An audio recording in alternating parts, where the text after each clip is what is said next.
Target केलं? भाजपबरोबर तुम्ही गेला तर तुम्हाला भाजपची स्क्रिप्ट ही वाचावीच लागते. शिंदे साहेबांच्या बाबतीत तेच झालं, तसंच आदरणीय दादांच्या बाबतीत तेच होतंय. आणि तुम्ही एक समजून घ्या की भाजपला कुठेही पवार हे परवडणारे नाहीत.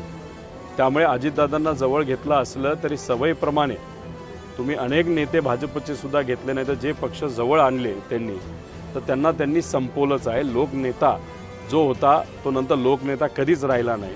आणि मग दादा त्यांच्याबरोबर असले तरी टप्प्याटप्प्याने तुम्ही जर बघितलं तर दादांची ताकद कमी करण्याचा प्रयत्न हा नेहमीच केलेला आपण सर्वांनी गेल्या काही महिन्यांमध्ये बघितलेला आहे.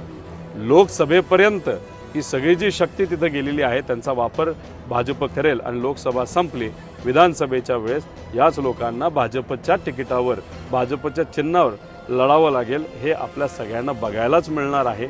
आता पवार विरुद्ध पवार करण्याची इच्छा ही भाजपला जास्त